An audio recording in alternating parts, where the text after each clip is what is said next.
You alright there, guys? Welcome back to Kieran's Movie Space, the podcast where I talk about the latest movies and TV shows. I'm Kieran, and I'm here to review a film that I've been really excited about for a very long time. It's the latest installment of the Harry Potter Wizarding World franchise, Fantastic Beasts: The Crimes of Grindelwald. Directed by David Yates, who directed the first film along with the last few Harry Potter movies, Fantastic Beasts: The Crimes of Grindelwald sees Eddie Redmayne return as Newt Scamander, alongside Katherine Waterston as Tina Goldstein, Dan Fogler as Jacob Kowalski, Alison Sudol as Queenie Goldstein, and Ezra Miller as Credence Barebone. For the second installment of the prequel series, we also get to meet a few new characters, including Johnny Depp as the villainous Gellert Grindelwald, Zoe Kravitz as Lita Lestrange, Callum Turner as Theseus Scamander, and a younger version of Albus Dumbledore, who's played in this movie by Jude Law. So you might not know this, but I'm a huge Harry Potter fan. I've seen all of the movies countless times, I've read the books, I've been to the tour in London, and of all the franchises that I consider myself a fan of, this is the one that I probably connect to the most, just because I kind of grew up with all the Harry Potter films. They were there throughout my entire childhood, pretty much every year, and it's just a world and a story that I continue to absolutely adore. As for Fantastic Beasts, I really enjoyed the first movie. I thought the new characters were introduced brilliantly, and it added a lot to the world and to the mythology, while at the same time being a really fun, adventurous standalone ride within the Wizarding world. So I was lucky enough to get myself into an early fan screening of The Crimes of Grindelwald last night, and I've got to say that as a fan of this franchise and of the world that J.K. Rowling created, I had a really great time with this movie. But since this is a review, I've obviously got to go into more detail, and as usual, I'll start with what I liked about the movie, and the first thing that I want to talk about are the characters and the performances. One of the things that I loved about the first movie were the characters, especially the core group of heroes, and I really like where J.K. Rowling and David Yates take these characters in The Crimes of Grindelwald. This film really delves further into Newt. We learn more about his past, we see some of his time at Hogwarts, and he becomes a really layered and compelling protagonist in this film. I was already sold on Newt as the hero from the first film, but after this, I feel like we know and understand him a little bit more, and yet again, Eddie Redmayne gives a brilliant performance as that character.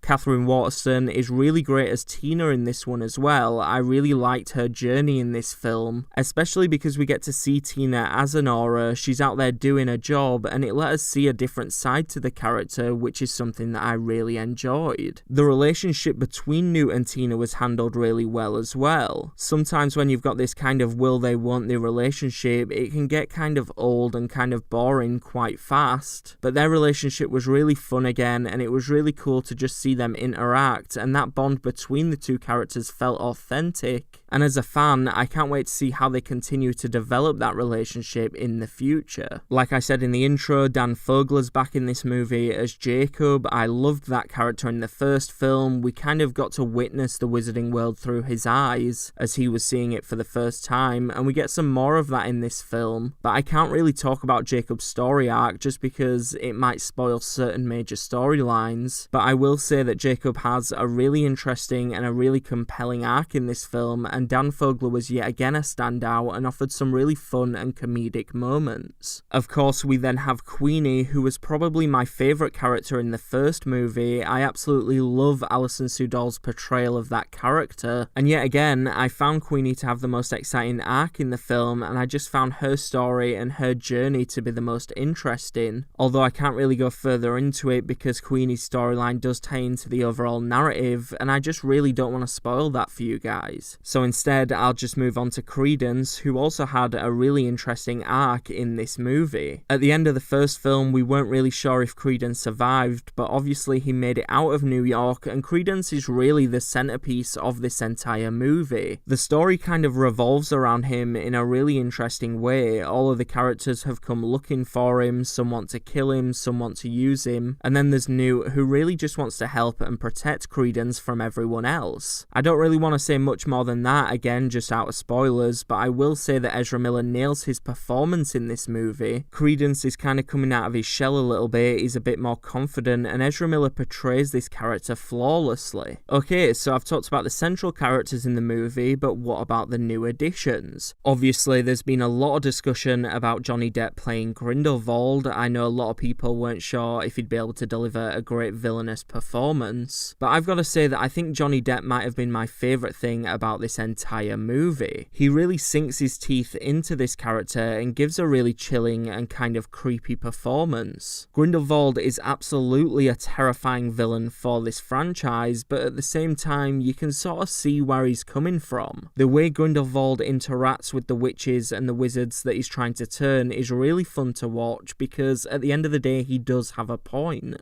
In certain scenes you can see why the wizarding world might want to side with Grindelwald, and I was absolutely sold by Johnny Depp's performance. He really was great in this movie, and they've set Grindelwald up to be a really terrifying and different villain. As for the other new characters, I thought Zoe Kravitz was decent as Leta Lestrange, although we really don't spend that much time with her as a character. We get to see a little bit of her relationship with Newt, which was really cool to see, but the film didn't spend as much time introducing Leta as I expected, or maybe would have even liked. I enjoyed Callum Turner as Newt's brother Theseus. I really wasn't sure what to expect from that character or his interactions with Newt, but I was pleasantly surprised, and some of their scenes together ended up being my favourite in the entire film. And then there's Nagini, who fans will obviously know as Voldemort's snake from the Harry Potter movies and books. Nagini gets a really cool introduction in this film, although we really don't get to spend much time with that character at all. This is mainly just an introduction to Nagini, who will undoubtedly tie into the story in a bigger way in the next few movies. Alright, so now it's time to talk about a certain Hogwarts professor, Albus Percival Wulfric Brian Dumbledore. Dumbledore is easily one of my favourite characters in the Harry Potter universe, so I was ridiculously excited to see what Jude Law was going to add to that character, and I've got to say that I absolutely loved his portrayal of Dumbledore in his younger days in this movie. This still very much feels like the Dumbledore that we met in the Harry Potter movies and the Harry Potter books, but he's got a bit more charm, he's more energetic, and I found the scenes with Dumbledore to be the most entertaining and the most interesting scenes in the entire movie, and I really can't wait to see how they continue to develop Dumbledore in the next 3 films. Alright, so we've talked about the characters, which means it's time to move on, and another thing that I really liked about Fantastic Beasts: The Crimes of Grindelwald was the tone. This is a very dark film, it's up there as one of, if not the darkest film in the franchise, and personally I think this franchise is at its best when it's exploring the darker corners of the wizarding world. The darker tone makes sense as well, that's the important thing. It's not just dark for the sake of being dark, the stakes have been raised for the characters, there's real danger for everyone in the movie, and the darker tone reflects that danger. The cinematography and the direction is great as well. This is a really beautifully made film, it looks gorgeous, the special effects are flawless, all of the beasts look stunning, the action scenes are executed perfectly. In fact, the action in general is really fun and really awesome to watch. The opening scene especially is one of the best sequences in the entire Harry Potter franchise, and the final confrontation of the film was really fun and unique as well. One question that I'm sure die-hard Harry Potter fans like myself will be asking is how much this film connects to the Harry Potter movies, and I think a lot of people will be surprised by how much of this film does connect back to the original series. Obviously there's Dumbledore, we've got Nagini in here, the Deathly Hallows still play a big part in the story, and of course we do go back to Hogwarts. So compared to the first Fantastic Beasts film, there is a lot of familiar characters and places that Harry Potter fans can freak out over. But I will say that the connections aren't overly done. Sometimes prequels can try too hard to connect to the original, and we get tiny bits of that here and there. There are some points where it's a bit too much, but it never feels like it's stretching itself too hard to connect itself to the Harry Potter films, and that's another thing that I really appreciated about this movie. And just before I move on and talk about some of the things that I didn't like, I've got to say that the score for this film was outstanding. I mean, all of the Wizarding World scores have been brilliant, but this might have been been my favourite so far. It was the perfect blend of old and new themes, you get some really subtle tracks in there, but then when something big's happening, like the opening sequence, the score just kicks in, and this is really one of those rare scores that makes the movie a whole lot more fun to watch. Alright, so like I said, I'm now going to move on and talk about some of the aspects of this film that didn't work for me, and I think the biggest issue I have with this film is that there's just a lot of characters who all have their own unique story, and there's just too much going on at times. For the most part, the first film just stayed with Newt and the main group of characters, and that worked. But this time around, everyone's more spread out, so we're jumping between characters a lot. They try introducing a lot of new characters, some of whom I didn't even talk about earlier because there really wasn't much to say. They're in the movie, but there's nothing really about them that's worth talking about. They don't really affect the story that much, and they didn't really have a purpose in the film. So yeah, there was just too much going on at times, and a lot of jumping around, and a lot of new characters, but I do think David Yates managed to pull it all together by the end of the film, so it never really hindered my overall experience of the movie. The only other issue I had with the film isn't really something that bothered me, but I thought I should mention it because it might be something that you need to be aware of going into this film. Just like Avengers Infinity War earlier this year, I feel like this film was made primarily for the fans and for the people that have consumed every ounce of information about this universe. I was fine because I've seen the movies, read the books, and I am a die-hard fan, but I could easily see someone who's not seen all of the movies getting confused and getting lost in this story. But like I said, it didn't really affect my enjoyment of the film, so it won't impact my final score, but it was something that I thought was worth mentioning. Overall, I had a really good time watching this movie. It's a fun, thrilling, and dark adventure in the wizarding world. We get to learn more about these characters, there are more than a few mind-blowing reveals, we meet new heroes and new villains, and while I do think David Yates struggled to fit everything into this story, I was more than entertained throughout, and I can't wait to see what they've got in store for us in the next chapter of this epic story. So to give Fantastic Beasts: The Crimes of Grindelwald a score out of 10, I'm going to go with a solid 8, and with that score comes the end of my review. I'm currently working on my ranking of the Wizarding World franchise, so make sure you come back for that at some point. Don't forget to let me know what you thought of the film in the comments section below, and make sure you hit those like and subscribe buttons. I'll be back soon with that ranking, but for now, thanks for listening. I'll see you in the next episode.